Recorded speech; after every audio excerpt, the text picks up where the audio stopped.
Hey, what's up, Dean? Saber Performance. We are at the shop, obviously, and working on the Escalade. Has some issues, and I'm gonna try to sort some of them out. One is, I believe, the lift pump motor burned out. Started acting weird and popping the fuse up in the fuse box. So I disconnected it. Where are we at? Here we are. I disconnected it and kind of bypassed it. I had to make this fitting, which looks to be like it's got a small leak, and it might. Who knows? So I disconnected it, and then today I took it off. I'm just tired of spraying a ton of brake cleaner in the air filter to get it to start. Which really shouldn't be an issue because, like, these typically they have a CP3 pump on them. That's the high pressure injection pump or whatever, and typically it feeds from the top on the tank like a normal siphon tube. And when it was in the van, it never had an issue. Now it's having more and more issues. So I've always run a sump so that the feed always gets fuel to it. So I don't know why. I'm like ADD and out over here. I don't know why I'm having issues, but other than the pump going bad, that's, obvious. But it's just weird to me that it's having issues. But I got the pump off. I'm gonna see if I can buy a replacement motor. Otherwise, I'll buy like a temporary pump to put in there, because that's something you want. You want a lift pump on your diesel to get fuel up there. So I decided, because I can't fix that, I have another pump over there, a Mallory pump on the bench over there, but it's like a high pressure EFI pump, and I don't want to do like a bypass regulator or nothing like that, get all crazy. Even though I could, it would be easy enough. The lines are right there. I could mount the pump, do a bypass regulator. It already has a return, but I would have to change the return, to be honest, because it's not long enough to go to the bottom unless I mounted the regulator way up, which then it would be hard to adjust, blah blah blah, unless I put it upside down, whatever. So I decided I'm gonna do an exhaust. I had a 3, so that's a 3-inch downpipe, like a regular 3-inch tube downpipe. It's not the factory downpipe. And I had it going, basically it swelled up to a 4-inch. I have no idea what I did with that piece. It's somewhere over there, I think. I don't know. No, it's right there. So it was real rigged back in the day because I used to run my plumbing company. So I basically smashed a 4-inch pipe into a 3-inch and welded the hell out of it. Not one of my prouder moments because I yell at everybody about doing shit like that, but it worked. So now what I'm doing is I took the flange, cut it off that pipe, sandblasted it, and I'm going to take some of the stainless stuff that I have left over. Right now I got that 90 marked. I got it marked right there, and then I got the flange marked right there. So I'm going to take that off, get that welded. I am going to leave the coupling on this one so that I could take the downpipe off, or not the downpipe, but I guess we'll call it a intermediate pipe. So it'll go from here, it'll come down, and it'll kind of swoop back up. So it does turn pointing back up at the floor. And I could cut the 90 down and cut the angle, but being that I have a couple of 45s, I'll cut the 45 down to where it slides in, and then I'll weld the correct angle, and I'll basically just go straight back. I already have a hanger here. I should be able to use, hopefully, another hanger here, hopefully be able to use. I'll just go as high as I can, straight back, and basically I'll probably end up doing kind of a angled turn down, and that's about it. I'm not gonna I have like a crazy tip. I mean, I may put the tip, I don't know, we'll see. But I have a big MagnaFlow tip, and that goes to a 5-inch pipe. So I won't put the tip because I don't have a 4 to a 5. So that's what I'm working on. So I'm gonna get this one welded. I gotta set the welder up to do stainless again. I'm gonna get this one welded. I'm gonna call Fast because I am a Fast dealer. I am gonna call Fast and see if I can get a replacement motor. Not that I like that pump. It's really, really good pump with the big filters and all that stuff, but it's always been an issue with these replacement filters.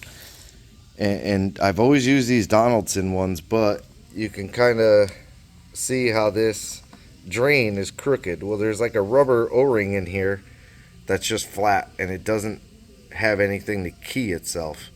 So it just sits inside this cap, and when you tighten it, it like blows out. And then when it kind of like airlocks on me, I have to loosen this and get it to like pressurize, and it always blows the O-ring out. That's why the thing is soaked in diesel. Frame is soaked in diesel. So I don't know what I'm gonna do, but I'm gonna get this welded and come back. Okay, so here is where I'm at. I'm trying to find a good spot. Basically, I got it back to here, and I left the coupling flange on it for a tailpipe. This section is all the way to here. Welds came out, nose. Got the clamp on it. I ended up shortening to 90. I just, being so low, it was like down here before, and I took pretty much that, and that off of it. Not the long one, the 3 short ones. I took those off of this to get it up, to get a little bit of an angle. And this isn't a cut pipe, it's a curved pipe. I can't show you. Yeah, I can't show you. But this is an angled pipe. It's actually the other end of this 45. So it is curved. It's not a straight piece with just some crazy ass angle on it. So it's got clearance on this cross member here. It's got a lot of clearance here, like at least 3 fingers. At least 2 fingers. 2 fingers plus. This cross member, you can see it's close. It's almost 1 finger, but I have a little more room above the tube, so it's a little 1 plus. I have this hanger, so I got to here. I'm gonna take, because I have enough room up here, I'm gonna take the rod. So I made this hanger here, and you can see how it's kind of drooping down because it's so long out, so it's just kind of giving it an angle. I welded a washer to it. That hanger will keep the pipe out. I also bent it way up, so it does hold it up a little bit, but this hanger will actually hang the pipe. So I'm gonna make this hanger right now. I'm actually gonna roll it to go kind of under the pipe, and then I'll come up, I'll measure it, and then I'll do a 90 on it. And usually what I do when I do my hangers, I adjust my jack higher. So I'll look up there, I'll say yeah, about there. Then this way, when I hang it, the little bit of sag that you'll get in it won't drop this down too far. So I'll probably leave it about there. It's almost touching on the top, so I'll probably leave it about, I don't know, I'm picky, but I'll leave it about there. And then I'm going to do the tailpipe separate. You can kind of see where the original tailpipe came through, so I'm gonna kind of shoot for that angle. And I think I decided I'm just gonna end it kind of come down. I don't know yet. There's supposed to be somebody on their way with their car. I also got the Corvette back. Richard spent a lot of time painting the hood.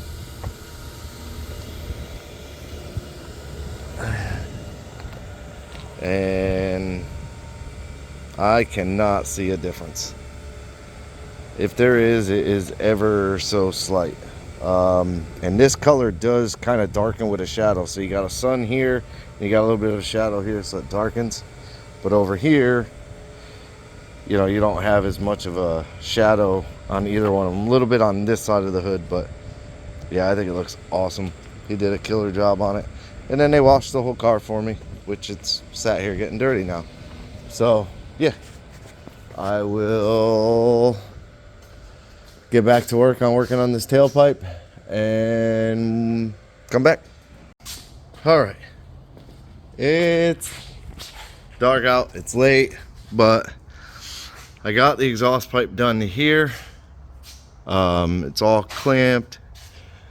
It was done here, but I ended up cutting this coupler back 5 inches.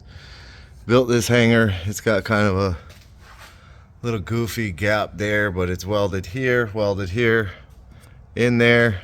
Then the band clamp is on it. Used a 90, a U-turn that I cut a bunch of angle out of, kind of a 45, kind of like a 22, and then a piece of straight. So, and of course, speed dialed. I ended up blowing a giant hole in the pipe. Other than that, like, all the welds look really, really good. It's just when people speed dial, I tend to freak out and blew a hole in that one. But yeah, it's done. I haven't set it on the ground. I haven't heard it. It's 3 inch. It's, in my opinion, too small for a diesel. But you can see there's not a lot of sugaring inside the pipe. You can't really tell. Yeah, very minimal over there. And that was probably kind of a little bit of a burn through, which, yeah. So, and it won't blow your engine up because anything that comes out of it shouldn't go back in your engine. It'll come out. And I also made this hanger here, give it a little bend down. It probably needs a little more of a bend down, but it should be good. I don't hear no ding dinging. So, should be good. I'm gonna set it on the ground. I got to get the Corvette moved. Corvette moved. Get this out. Corvette back in. And then I got to get out of here. Hold on.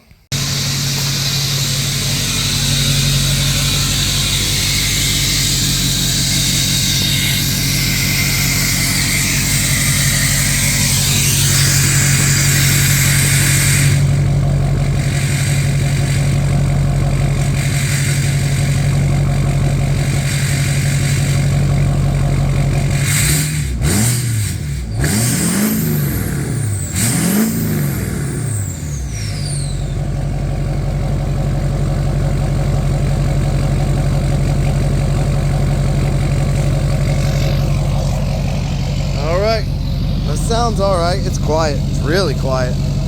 But I mean, it's not really quiet, but it's way quieter. While it's warming up in the background, I appreciate you watching. Like, subscribe, hit the bell, be notified, leave me a comment. Have a good day.